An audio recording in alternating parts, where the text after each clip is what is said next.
Na leitura do testamento, meu filho deu 42 milhões de dólares para a esposa e disse: "Você já está velha. Vá aprender a ganhar seu próprio dinheiro." Mas então o advogado do meu falecido marido entrou na sala e revelou um segredo sobre a herança que a fez gritar: "Que bom ter você aqui! Acompanhe minha história até o final e comente a cidade de onde você está assistindo para que eu possa ver o alcance da minha história." Nunca imaginei que a pior traição da minha vida viria do meu próprio filho, sentado no escritório de um advogado no que deveria ter sido um dia de luto pelo pai. Meu nome é Dolores e, aos 65 anos, pensei que já tinha visto tudo que a vida poderia me oferecer. Eu estava enganada. O escritório com painéis de mogno me sufocava enquanto eu estava sentada na cadeira de couro, com as mãos tremendo levemente enquanto eu agarrava minha bolsa. Meu marido, com quem fui casada por 42 anos, havia falecido apenas 2 semanas antes, e a dor ainda estava viva, como uma ferida aberta que se recusava a cicatrizar.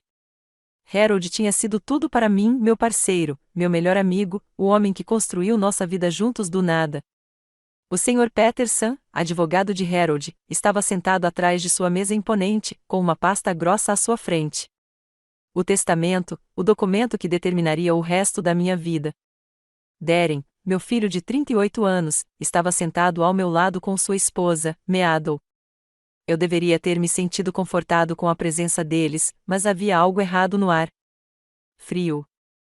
"Senhora Henderson", começou o Sr. Peterson, com a voz suave, mas formal, "seu marido a deixou muito bem sustentada. O patrimônio totaliza 42 milhões de dólares. O número me atingiu como um golpe físico. Eu sabia que Harold tinha tido sucesso com sua construtora, mas nunca percebi o quanto ele havia acumulado ao longo dos anos. 42 milhões de dólares. Era mais dinheiro do que eu conseguia compreender. "A principal beneficiária do espólio é você, Dolores", continuou o Sr. Peterson, deslizando o documento sobre a mesa. "A casa, os investimentos, os ativos da empresa, tudo vai para você." Senti uma mistura de gratidão e tristeza avassaladora. Harold cuidou de mim, mesmo na morte. Mas antes que eu pudesse processar completamente a informação, Darren pigarreou. "Na verdade, Sr. Peterson, temos uma coisa para discutir." Virei-me para olhar para o meu filho, confusa com o seu tom de voz. Havia algo frio nos seus olhos que eu nunca tinha visto antes. Meadow estava sentada perfeitamente imóvel ao lado dele, os lábios vermelhos curvados no que parecia quase um sorriso. "Mãe", disse Darren, sem olhar diretamente para mim, "eu estive pensando sobre essa situação e, sinceramente, você não precisa de todo esse dinheiro. Você tem 65 anos. O que vai fazer com 42 milhões de dólares? Meu coração começou a disparar. "Darren, o que você está dizendo?" Ele finalmente se virou para mim, e o olhar em seus olhos fez meu sangue gelar. "Estou dizendo que Meadow e eu somos jovens. Temos planos, sonhos, um futuro pela frente. Você já está velho. Devia aprender a ganhar seu próprio dinheiro em vez de viver do trabalho duro do papai." As palavras me atingiram como um tapa na cara. Cheguei a ofegar, levando a mão ao peito. "Darren, como você pode dizer isso? É o dinheiro do seu pai, e ele deixou para mim." "Tecnicamente, sim", Meadow falou pela primeira vez, com a voz doce, mas venenosa. "Mas sejamos práticos. O que uma mulher da sua idade vai fazer com esse dinheiro? Você provavelmente vai desperdiçá-lo com contas médicas ou, sei lá, com bingo." Ela riu, um som frio e calculista que me arrepiou. Olhei ao redor da sala, esperando que alguém me defendesse, dissesse o quão inapropriado aquilo era. O Sr. Peterson parecia profundamente desconfortável, remexendo papéis na mesa, claramente não querendo se envolver no drama familiar. "Vou transferir a herança para Meadow", anunciou Darren, como se estivesse falando sobre o tempo. "É a coisa certa a se fazer. Ela tem vocação para os negócios. E, francamente, mãe, você nunca foi boa com dinheiro, de qualquer forma." Eu me senti como se estivesse me afogando. A sala parecia girar ao meu redor enquanto eu tentava processar o que estava acontecendo.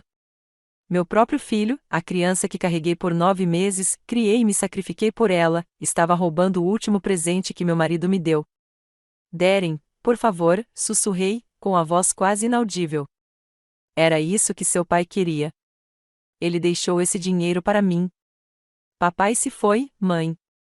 Ele não quer mais nada. A voz de Darren era pragmática, desprovida de qualquer emoção. Olha, eu não vou te deixar sem nada. Vou garantir que você tenha o suficiente para um apartamento pequeno e despesas básicas. Mas 42 milhões de dólares.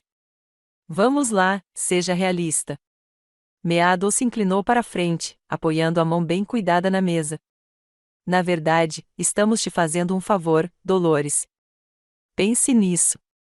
Sem estresse com a gestão de investimentos. Sem preocupação com pessoas tentando se aproveitar de você. Você pode viver uma vida simples e tranquila. A condescendência em sua voz era sufocante. Olhei para o meu filho, procurando por qualquer sinal do menino que eu havia criado, o jovem que costumava me trazer flores no Dia das Mães e dizer que me amava. Essa pessoa se foi, substituída por esse estranho frio que me via como nada mais do que um obstáculo. A papelada já está pronta, continuou Darren, deslizando os documentos para mim. Só assine aqui e nós cuidamos de tudo. Minhas mãos tremiam enquanto eu olhava para os papéis. 40 anos de casamento, 40 anos construindo uma vida com Harold, e meu filho queria pagar tudo com uma assinatura. A traição foi mais profunda do que a morte de Harold. Pelo menos quando Harold morreu, eu sabia que ele me amava. Parecia descobrir que o amor em si era uma mentira. Eu preciso de um tempo para pensar, consegui dizer, com a voz embargada. Não há nada em que pensar, disse Meadow, rispidamente. Estamos sendo generosos, considerando que você não contribuiu em nada para construir essa riqueza. Harold trabalhava enquanto você bancava a dona de casa. O insulto doeu porque revelou o quão pouco eles entendiam sobre o nosso casamento, sobre os sacrifícios que eu havia feito, o apoio que eu havia dado a Harold em cada desafio, cada noite mal dormida, cada momento de dúvida. Eu tinha sido sua parceira em todos os sentidos que importavam. Mas enquanto eu estava ali, cercada por pessoas que deveriam ter me amado, percebi que estava completamente sozinha. Meu filho havia escolhido o dinheiro em vez da mãe, e não havia nada que eu pudesse fazer para impedi-lo. 3 semanas depois, eu me vi empacotando meus pertences pessoais em caixas de papelão enquanto Meadow estava na minha cozinha, prancheta na mão, orientando os carregadores como se fosse dona do lugar, o que, de acordo com os papéis que eu havia assinado com relutância, agora era. A casa parecia diferente agora. As paredes que antes guardavam 40 anos de memórias, risos e amor agora pareciam frias e desconhecidas. Cada cômodo ecoava com um vazio, como se a alma do lugar tivesse morrido junto com Harold. Tenham cuidado com essa louça, Meadow gritou para os carregadores, apontando para o armário de louças da minha avó. São antiguidades. Ficarão perfeitas na nossa sala de jantar formal. A porcelana da minha avó, o conjunto que havia sido passado de geração em geração entre as mulheres da minha família. Observei, impotente, estranhos embrulharem cada peça em jornal, encaixotando pedaços da minha história como se fossem itens de uma venda de garagem. Meadow, disse baixinho, tentando manter a voz firme, essas louças, elas pertencem à minha avó. Elas têm valor sentimental. Ela se virou para mim com o mesmo sorriso frio que usará no escritório do advogado. Ah, Dolores. Valor sentimental não paga contas, não é? Agora são bens, parte do patrimônio. Mas não são apenas bens, protestei, sentindo as lágrimas ameaçarem rolar. São relíquias de família. Minha mãe me deu quando me casei com Harold. E agora são meus, disse ela simplesmente, como se explicasse algo óbvio para uma criança. Não se preocupe, eu vou cuidar bem deles. Eles estarão em um lar muito melhor. Darren entrou na cozinha carregando uma caixa de livros do Harold. Ele evitou contato visual comigo, como vinha fazendo há semanas. Meu filho, que costumava me contar tudo, agora me tratava como uma estranha. O avaliador de joias estará aqui esta tarde, anunciou Meadow, consultando sua prancheta. Precisamos avaliar essas peças para fins de seguro. Meu coração parou. Que avaliador de joias? Para sua coleção de joias, obviamente. Harold investiu bastante nessas peças ao longo dos anos. Só os diamantes valem uma fortuna. Fiquei tonta. Esses são meus pertences pessoais. Minha aliança de casamento, o colar que o Harold me deu de presente de aniversário. Os brincos foram comprados com o dinheiro do espólio, Meadow me interrompeu. Tudo que foi comprado durante o casamento é propriedade da comunidade, o que significa que faz parte da herança. Ela me olhou com falsa compaixão. Eu sei que é difícil, mas você precisa entender. Não podemos deixar a emoção atrapalhar o bom senso comercial. Olhei para Darren, desesperada. Filho, por favor. Estes não são ativos comerciais. São partes da minha vida, do meu casamento com o seu pai. Por um instante, algo brilhou em seu rosto, dúvida, culpa, mas então Meadow colocou a mão em seu braço, e qualquer humanidade que eu tivesse vislumbrado desapareceu. Mãe, você está sendo dramática, disse ele, com a voz monótona. São só coisas. Papai gostaria que fossemos práticos. Só coisas. Minha aliança era só uma coisa. O colar de pérolas que Harold me surpreendeu no nosso 20º aniversário era só uma coisa. A pulseira que ele me deu quando Darren nasceu era só uma coisa. Onde eu vou morar? Perguntei, odiando o quão baixa minha voz soava. Encontramos um apartamentozinho bacana para você do outro lado da cidade, disse Meadow, animada. Um quarto, bem aconchegante, perfeito para alguém da sua idade. Ela me entregou um pedaço de papel com o endereço escrito. Reconheci o bairro. Não era uma área ruim, mas era um mundo à parte da vida que Harold e eu construímos juntos. O aluguel é razoável, acrescentou Darren. Nós cobrimos os primeiros 6 meses para ajudar você a se instalar. 6 meses. Depois de 42 anos de casamento, depois de ajudar Harold a construir seu negócio do zero, sacrificando minha própria carreira para apoiar seus sonhos, eu tinha 6 meses para descobrir como sobreviver sozinha. E depois de 6 meses, sussurrei. Meadow deu de ombros. Bem, você vai precisar encontrar um emprego, talvez meio período. Muitos lugares contratam funcionários mais velhos agora. O Walmart está sempre procurando recepcionistas. A sugestão me atingiu como um golpe físico. Recepcionista do Walmart.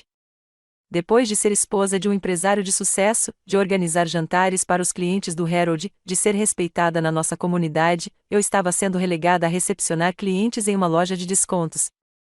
Não trabalho há mais de 30 anos, eu disse, com o pânico transparecendo na minha voz.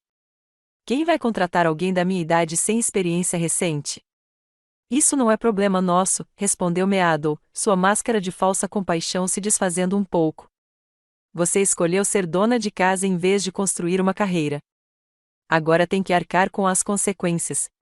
Observei os carregadores levarem os tacos de golfe de Harold, sua coleção de livros de primeira edição, a poltrona de couro onde ele costumava ler o jornal todas as manhãs. Cada item representava um pedaço da vida que tínhamos compartilhado, e tudo isso estava sendo tirado de mim. A pior parte nem foi perder o dinheiro nem a casa. Foi perceber que meu filho havia se tornado alguém que eu não reconhecia. O menino que costumava rastejar para minha cama durante as tempestades, que chorava quando eu o deixava na faculdade, que uma vez me disse que eu era a mulher mais forte que ele conhecia, aquele menino se foi. Ah, e Dolores, Meadow gritou enquanto eu me dirigia às escadas para terminar de arrumar meu quarto, o caminhão de mudança chega amanhã às 8 da manhã. Certifique-se de que está pronta. Assenti, sem confiar em mim mesma para falar. Enquanto subia as escadas para o quarto que Harold e eu dividíamos há tantos anos, ouvi Meadow ao telefone com alguém, provavelmente uma decoradora de interiores, discutindo seus planos para redecorar sua casa, nosso quarto, meu antigo quarto. Sentei-me na beira da cama e olhei ao redor, para o espaço que havia sido meu santuário. As fotos de família no criado mudo, os livros que Harold costumava ler para mim nas preguiçosas manhãs de domingo, o banco da janela onde eu passara incontáveis horas observando as estações mudarem em nosso jardim, tudo isso desapareceria. Amanhã, eu acordaria em um apartamento de um quarto com 6 meses de aluguel pagos e sem a mínima ideia de como construir uma vida do zero.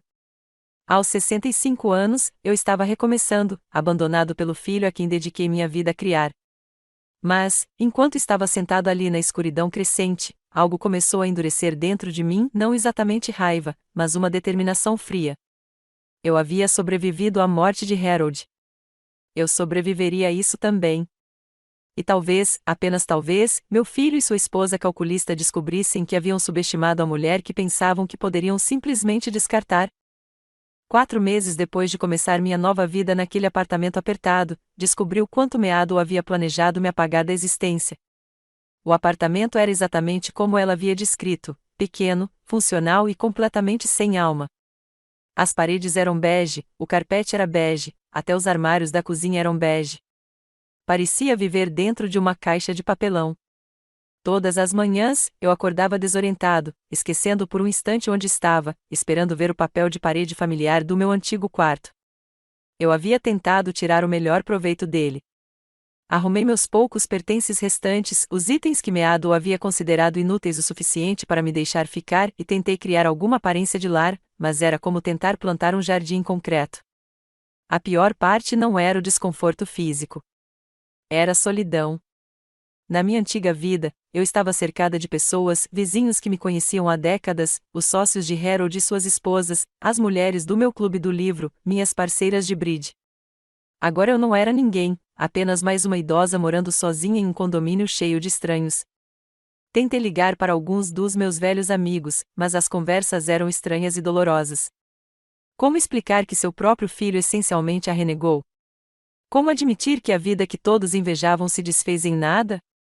Dolores, querida, não a vemos no clube de campo ultimamente, disse Eleanor Hartwell durante um telefonema particularmente desconfortável.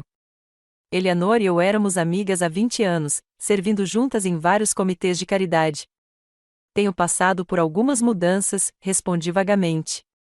Ah, bom, você simplesmente precisa vir ao baile de primavera. Vai ser divino. Patrícia Morrison preside o comitê este ano e tem um gosto primoroso. Resmunguei algo sobre verificar minha agenda e encerrei a ligação rapidamente. Como eu poderia dizer a Eleanor que não tinha mais condições de pagar as mensalidades do clube de campo? Que eu estava vivendo com as parcas economias que Harold mantinha em nossa conta corrente, tentando esticar cada centavo. Mas foi o que aconteceu em seguida que me mostrou o quão calculada era a crueldade de Meadow. Eu estava no supermercado, comparando preços e recortando cupons cuidadosamente, algo que nunca precisei fazer em minha vida de casada, quando encontrei Janete Morrison, filha de Patrícia. Janete sempre fora gentil comigo, e senti um momento de genuína felicidade ao rever um rosto familiar. Senhora Henderson, disse ela, aproximando-se com um sorriso caloroso, como vai? Soube do Sr. Henderson. Sinto muito pela sua perda. Obrigada, querida. É muita gentileza sua dizer isso. Na verdade, eu estava pensando em você ontem. Minha mãe mencionou que a esposa do Darren ligou para ela sobre um evento de caridade, algo sobre como você está passando por dificuldades. Ela disse que você talvez precise de ajuda. Meu sangue gelou. Que tipo de ajuda? Janete parecia desconfortável agora, percebendo claramente que havia se metido em algo constrangedor. Bem, ela mencionou que você está com problemas financeiros e pensou que talvez o programa de assistência a idosos da nossa igreja pudesse te ajudar com as compras de supermercado ou contas de serviços públicos. A humilhação foi tão intensa que pensei que fosse desmaiar ali mesmo no corredor de cereais.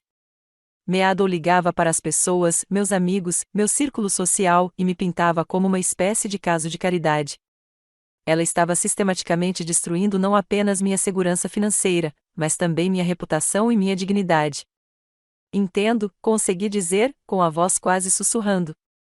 Mas, sinceramente, Sra. Henderson, fiquei confusa porque vi o Darren e a esposa dele na concessionária da Ferrari no mês passado.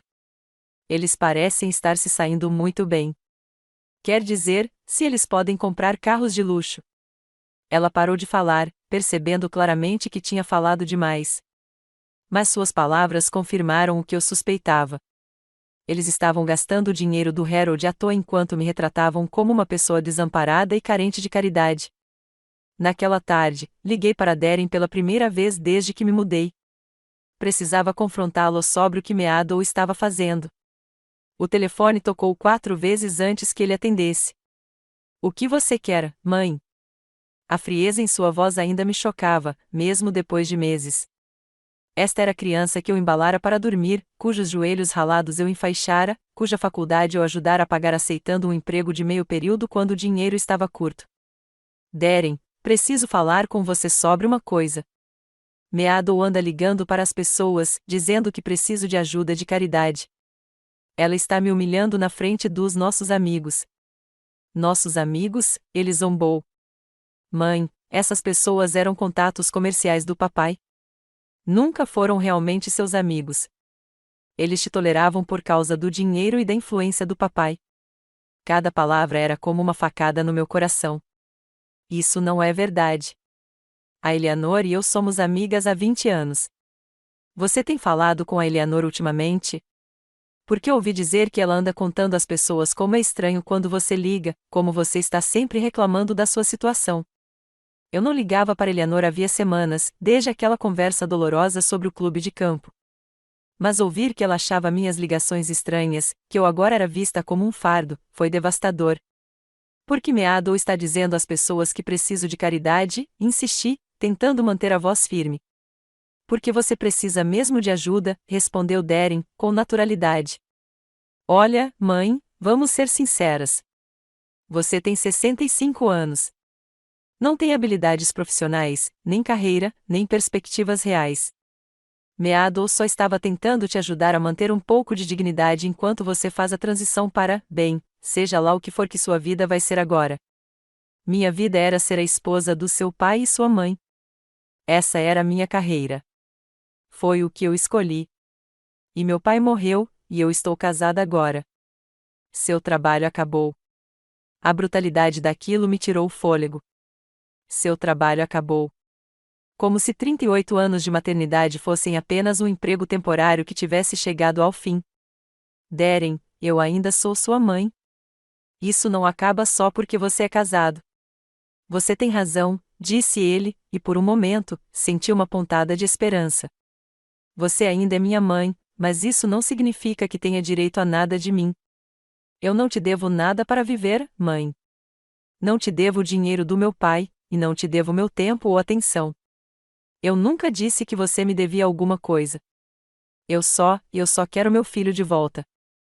É assim que eu sou agora. É assim que eu sempre fui. Você simplesmente nunca prestou atenção porque estava ocupada demais bancando a dona de casa perfeita. A linha caiu.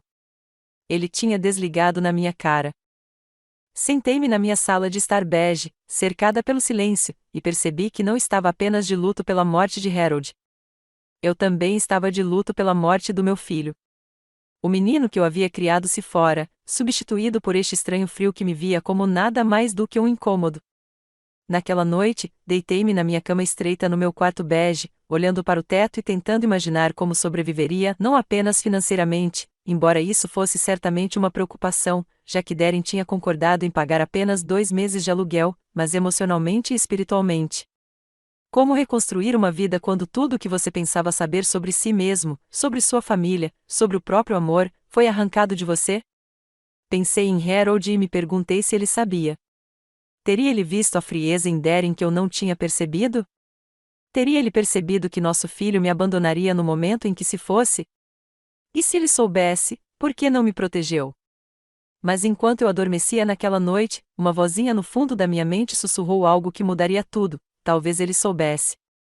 Bati à porta do meu apartamento numa manhã de terça-feira, exatamente 6 meses depois de eu ter assinado aqueles papéis devastadores no escritório do Sr. Peterson. Eu estava sentado à minha pequena mesa da cozinha, cercado por formulários de emprego e contas, tentando descobrir como pagaria o aluguel do mês seguinte quando a assistência do Darren terminasse. Os formulários eram lembretes deprimentes da minha situação: empregos de meio período em lojas de departamento, redes de supermercados e restaurantes de fast food, empregos destinados a adolescentes e estudantes universitários, não a mulheres de 65 anos que passaram a vida adulta administrando a casa e apoiando a carreira dos maridos. Quando bateram, presumi que fosse o meu senhorio, o Sr. Shane, vindo discutir a renovação do meu contrato de aluguel. Eu vim adiando essa conversa há semanas, sabendo que não tinha condições financeiras para ficar, mas também não tinha para onde ir. Abri a porta e encontrei um distinto senhor idoso, de terno azul marinho impecável, segurando uma maleta de couro. Ele era alto e tinha cabelos grisalhos, olhos azuis gentis, porém penetrantes, por trás de óculos de aro fino. Senhora Dolores Henderson? Perguntou ele educadamente. Sim, sou eu. Meu nome é William Ashworth. Fui o advogado pessoal do seu falecido marido. Franzi a testa, confusa. Mas o Sr. Peterson cuidou do testamento do Harold. Não entendi. O Sr. Ashworth deu um leve sorriso. O Sr. Peterson cuidou do testamento principal, sim. Eu cuidei de outros assuntos para o seu marido. Posso entrar? Tenho alguns documentos bastante importantes para discutir com o senhor. Algo em seu tom de voz me fez dar um passo para o lado e deixá-lo entrar. Ele olhou ao redor do meu pequeno apartamento com o que parecia tristeza, depois colocou a pasta na mesa da cozinha e empurrou meus formulários de emprego para o lado. Senhora Henderson, peço desculpas por não ter entrado em contato com a senhora antes.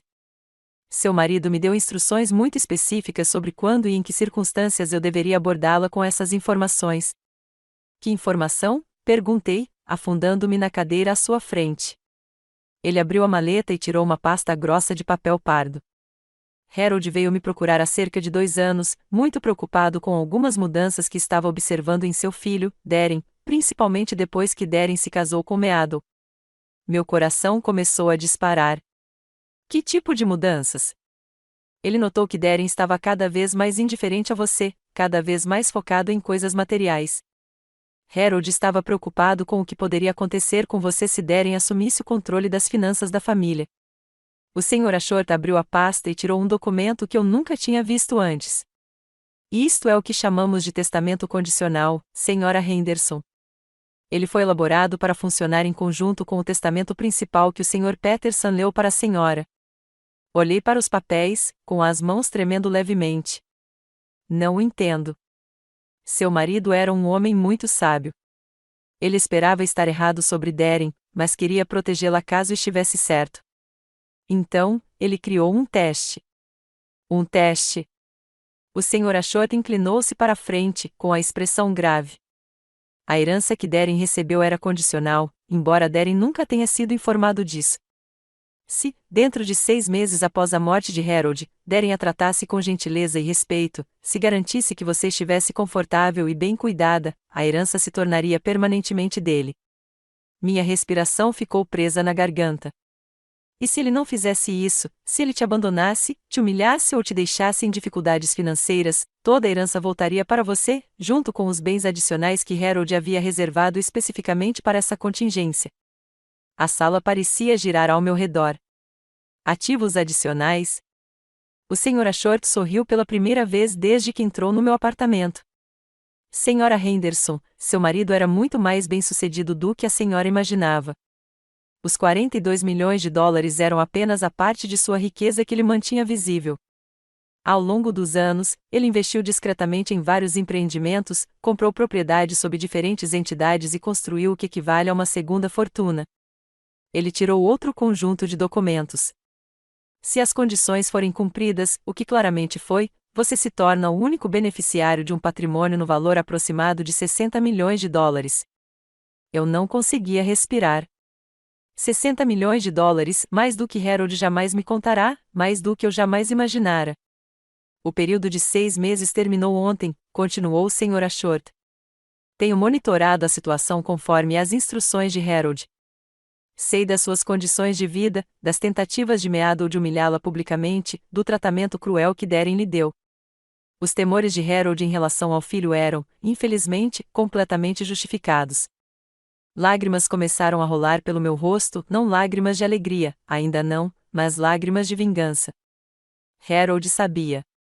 Ele tinha visto que eu era cego demais para ver, e ele tinha me protegido. Tem mais, disse o Sr. Ashworth gentilmente. Darren e Meadow não sabem que seu acesso à herança primária sempre foi temporário. Eles acreditam ter controle permanente desses fundos. Eles têm gastado com bastante liberdade, pelo que entendi. Concordei, pensando no comentário de Janette Morrison sobre a concessionária Ferrari.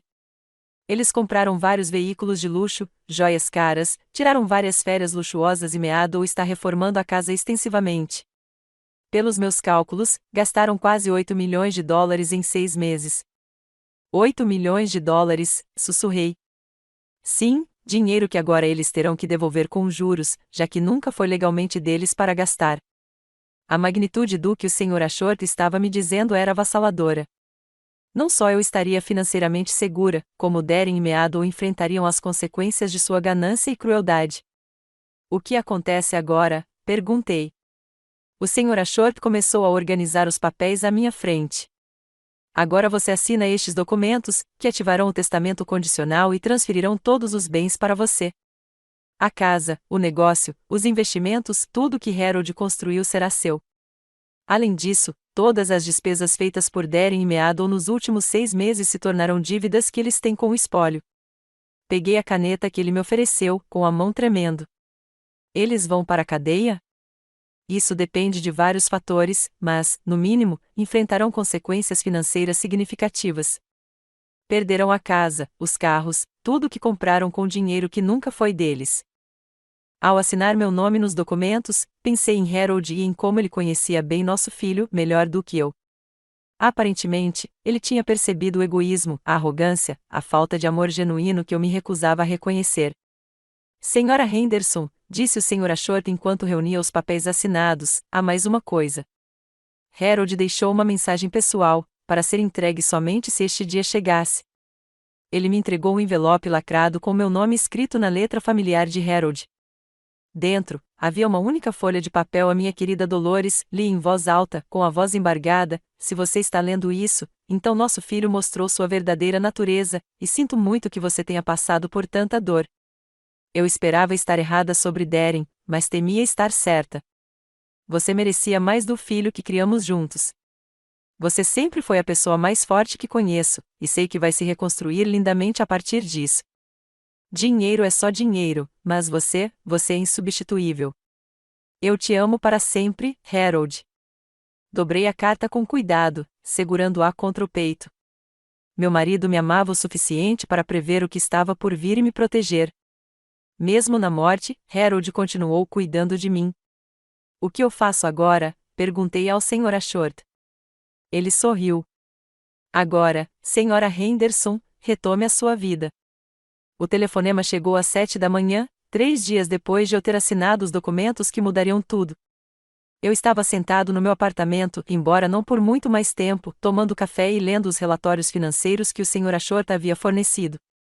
60 milhões de dólares. Mesmo depois de 3 dias, o número ainda parecia surreal. Mãe. A voz de Darren estava diferente, em pânico. A fria indiferença a qual eu havia me acostumado nos últimos meses se fora. Olá, Darren. Mãe, precisamos conversar agora mesmo. Houve algum tipo de engano com o espólio do papai. Coloquei minha xícara de café na mesa com cuidado. Que tipo de engano? Nossas contas foram congeladas. O banco está dizendo que há algum problema legal com a herança. Eles não me dizem mais nada, apenas que preciso entrar em contato com um advogado chamado Ashworth. Senti uma satisfação calma me invadir. Estava começando. Entendo, eu disse simplesmente. Mãe, você precisa ligar para o Peterson.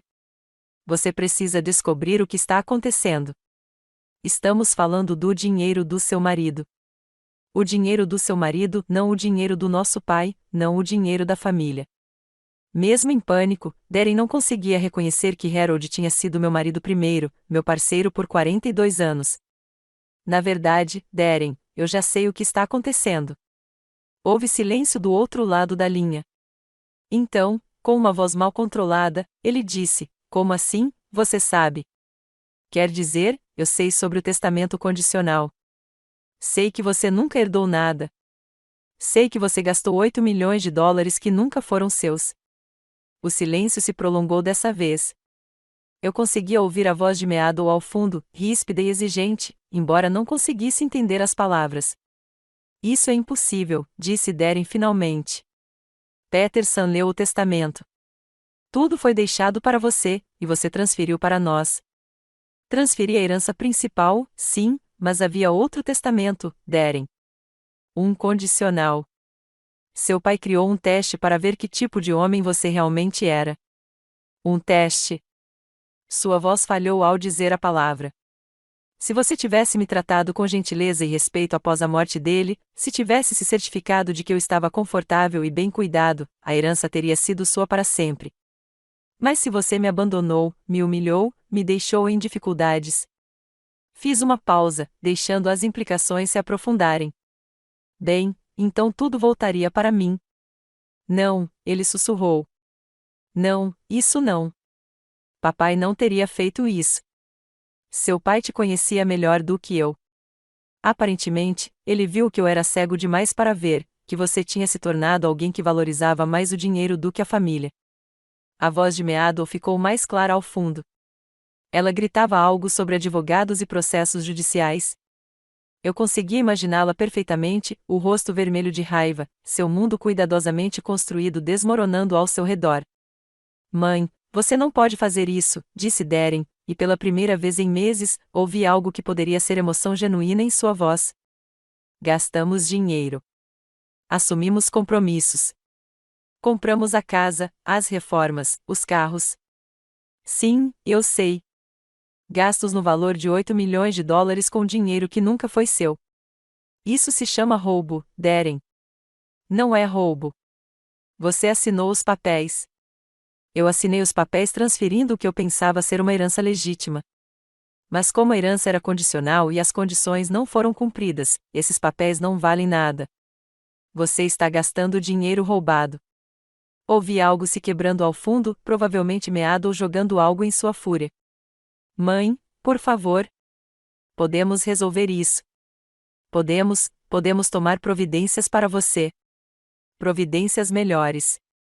Cometemos erros, mas somos uma família. Família. Agora eu era família novamente. Agora que o mundo deles estava desmoronando, eles de repente se lembraram de que éramos parentes. Onde estava a família quando você me expulsou da minha própria casa? Onde estava a família quando você me disse para aprender a ganhar meu próprio dinheiro?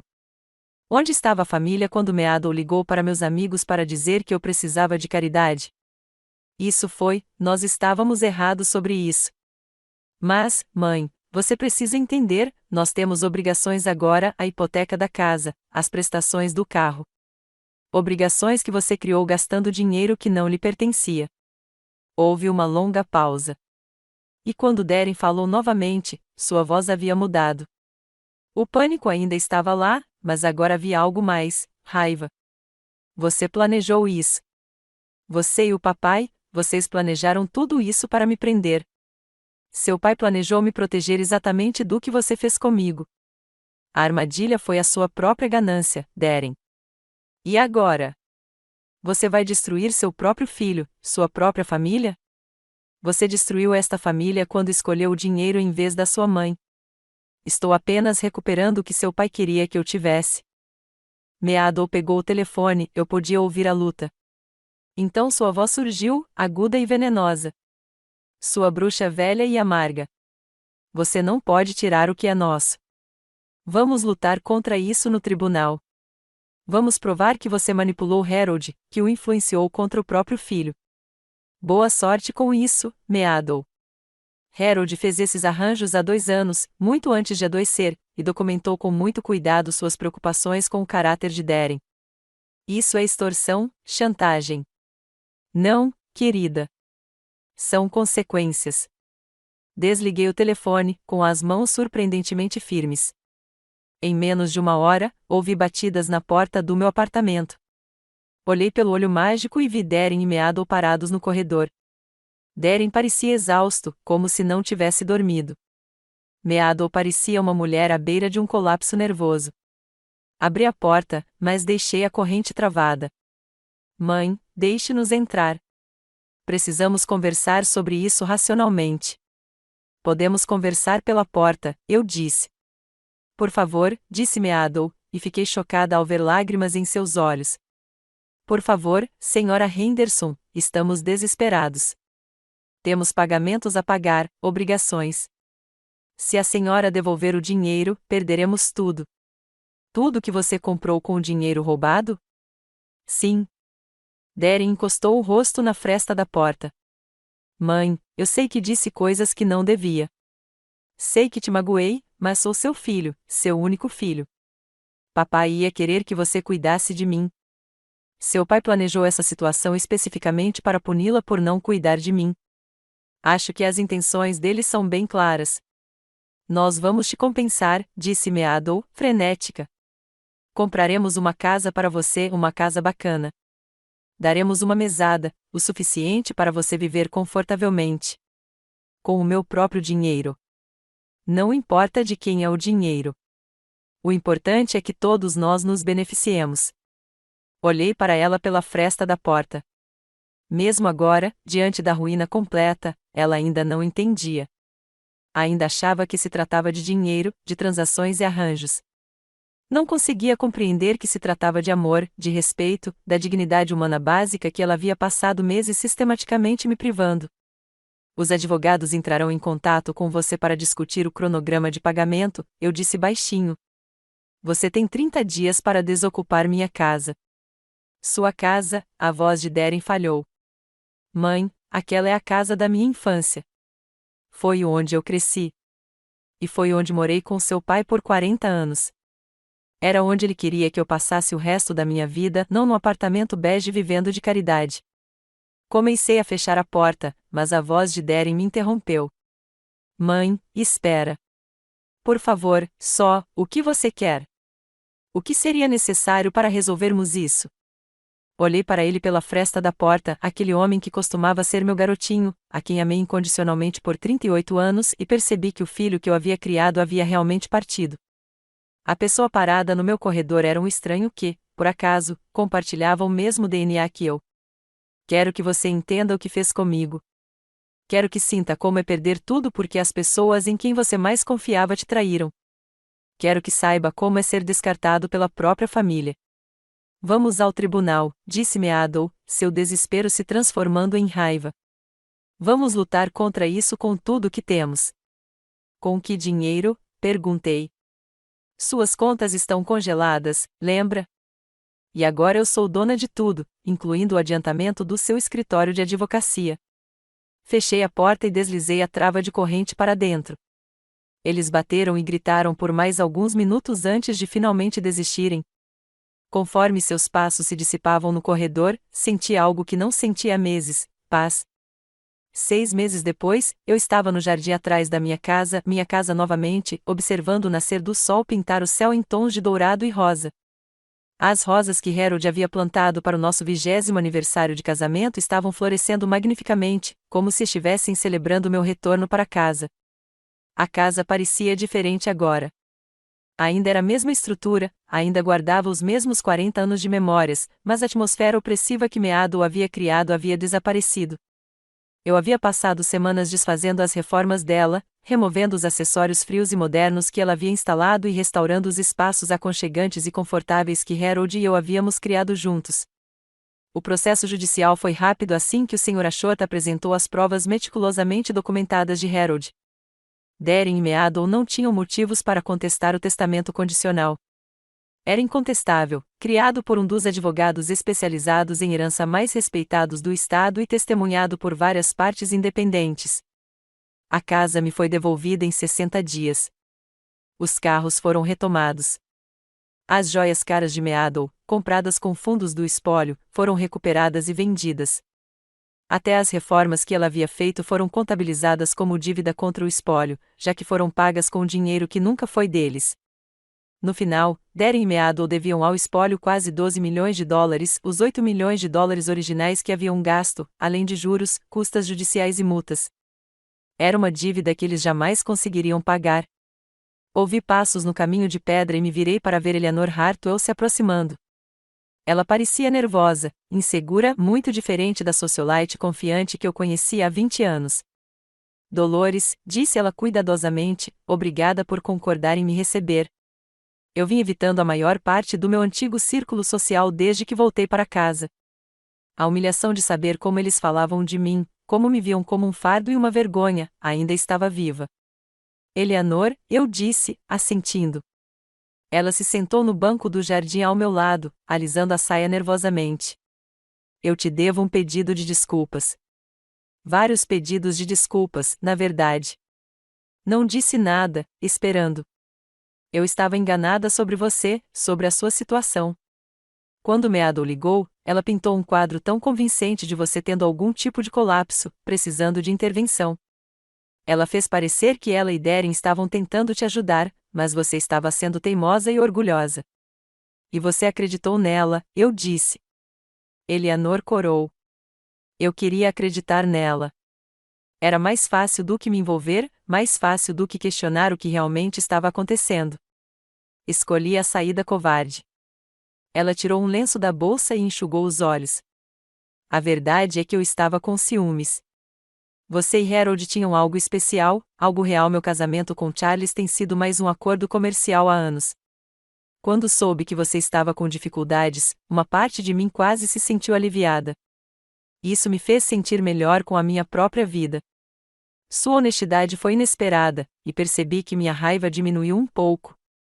Eu soube do que realmente aconteceu, continuou ela, sobre o testamento, sobre o que Darren fez com você. Não consigo imaginar o quanto isso deve ter doído. Doeu, mas não tanto quanto descobrir como meus amigos realmente me viam.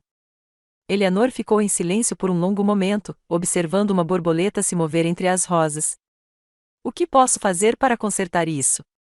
Nada, eu disse, e a vi estremecer. Estou falando sério, Eleanor.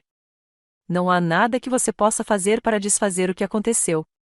Mas daqui para frente, você pode me tratar como a pessoa que conhece há 20 anos, não como um caso de caridade ou uma obrigação social. Ela assentiu rapidamente. Claro, sempre. Depois que ela foi embora, caminhei pela casa, tocando em objetos familiares, reconectando-me com a vida que eu havia sido forçado a abandonar. Os livros de Harold estavam de volta às prateleiras. As porcelanas da minha avó estavam em seu devido lugar. As fotos de família que Meado havia escondido estavam expostas novamente. Mas não se tratava apenas de recuperar posses. Eu estava me recuperando. Passei 6 meses ouvindo que eu era inútil, velha demais, um fardo. Comecei a acreditar nisso. Agora, aos 66 anos, eu estava descobrindo quem eu realmente era por trás de todos aqueles anos como esposa de Harold e mãe de Darren. Entrei para um clube do livro na biblioteca, não um exclusivo do clube de campo, mas um grupo de mulheres que liam por amor aos livros, não por status social. Trabalhei como voluntária em um programa de alfabetização, ensinando adultos a ler. Viajei para lugares que Harold e eu sempre falávamos em visitar, mas nunca reservávamos tempo para eles. Mais importante ainda, aprendi a ficar sozinha sem me sentir solitária. Pela primeira vez na minha vida adulta, não me defini em relação a outra pessoa. Eu não era a esposa do Harold nem a mãe do Darren. Eu era simplesmente a Dolores, e isso bastava. As ligações de Darren pararam depois do 3º mês. No início, eram frequentes súplicas, raiva, manipulações que permeavam todas as emoções, exceto o remorso genuíno. Mas eu havia aprendido a reconhecer a diferença entre arrependimento pelas ações dele e arrependimento pelas consequências. Meado o havia abandonado depois que a situação financeira dele se tornou clara. Ela havia voltado a morar com os pais, entrado com o pedido de divórcio e alegado ter sido manipulada pela família de Darren. Mesmo no fim, ela não conseguia assumir a responsabilidade por suas escolhas. Darren morava em um pequeno apartamento do outro lado da cidade, trabalhando em uma concessionária de automóveis, o primeiro emprego de verdade que ele teve em anos. O Sr. Ashworth me manteve informado sobre sua situação, pois o espólio precisava monitorar sua capacidade de pagar suas dívidas. Às vezes, tarde da noite, eu pensava no meu filho e sentia uma pontada da dor antiga. Mas estava ficando mais fácil lembrar que a criança que eu lamentava havia crescido e se tornado alguém que eu não reconhecia. O menino que um dia me trouxera dentes de leão e me dissera que eu era a melhor mãe do mundo se fora, substituído por um homem que valorizava o dinheiro acima do amor. Em uma noite quente no final da primavera, quase um ano após a morte de Harold, eu estava lendo na varanda dos fundos quando vi uma figura familiar subindo a entrada da minha garagem. Darren parecia mais velho, mais magro. Suas roupas estavam amassadas e seu rosto, abatido. Observei-o se aproximar, mas não me levantei da cadeira. Olá, mãe. Darren. Ele ficou parado no pé da escada da varanda, sem ousar se aproximar. Você parece bem. Feliz? Estou feliz. Fico feliz. Ele pareceu falar sério, o que me surpreendeu. Tenho pensado muito ultimamente no papai, no que ele fez, no porquê de ter feito aquilo. Fechei o livro e olhei diretamente para ele. E a que conclusão você chegou? Que ele me conhecia melhor do que eu mesma. Que ele viu quem eu estava me tornando e tentou te proteger disso. A voz de Darren estava baixa, cansada. Estou com raiva disso há meses, mas acho que agora entendo. Você acha? Eu joguei fora a coisa mais importante da minha vida por dinheiro, e nem mesmo meu dinheiro. Dinheiro que nunca foi meu, para começo de conversa. Ele sentou-se pesadamente no último degrau. Meado me deixou. Disse que eu arruinei a vida dela. Mas a verdade é que eu arruinei a minha própria vida. Eu arruinei a nossa família. Observei seu rosto, procurando sinais de manipulação, a emoção calculada que eu aprenderá a reconhecer. Mas havia algo diferente nele agora, uma derrota que parecia genuína. Não espero perdão, continuou ele. Sei que o que fiz foi imperdoável. Só queria que você soubesse que agora entendo o que meu pai estava tentando me ensinar. E entendo por que ele escolheu proteger você em vez de mim. Seu pai te amava, Darren. Foi por isso que ele criou o teste. Ele esperava que você passasse. Eu sei. E eu falhei espetacularmente. Ele se levantou lentamente. Eu deveria ir. Só queria te dizer que sinto muito. Sinto muito mesmo. Não por ter sido pego, não por perder o dinheiro, mas pelo que eu fiz com você. Você merecia muito mais de mim. Ele se virou para ir embora, mas parou e olhou para trás. Ah, e mãe? Papai estava certo sobre outra coisa. Você é a pessoa mais forte que eu conheço. Observei-o caminhar de volta pela entrada da garagem e desaparecer no crepúsculo que se aproximava. Senti tristeza por ele, pelo que havia perdido, pelo que havia jogado fora. Mas não senti a dor avassaladora que esperava. Algumas pontes, uma vez queimadas, não podem ser reconstruídas. Algumas confianças, uma vez quebradas, não podem ser reparadas. Eu havia aprendido a aceitar isso. Enquanto estava sentado no meu jardim naquela noite, cercado pela vida que Harold e eu construímos juntos, percebi que havia encontrado algo que nem sabia que estava procurando, não apenas segurança financeira, não apenas vingança, mas algo mais precioso, o conhecimento inabalável do meu próprio valor. Eu tinha 66 anos e, pela primeira vez na vida, estava verdadeiramente livre, livre da necessidade de agradar aos outros, livre do medo do abandono, livre de me definir pelos olhos dos outros. As rosas que Harold havia plantado continuaram a florescer, e eu finalmente estava pronta para cuidar do meu próprio jardim. Agora estou curioso sobre você que ouviu minha história. O que faria se estivesse no meu lugar? Já passou por algo parecido? Comente abaixo. E enquanto isso, deixo na tela final 2 outras histórias que são as favoritas do canal, e elas certamente vão te surpreender. Obrigada por assistir até aqui.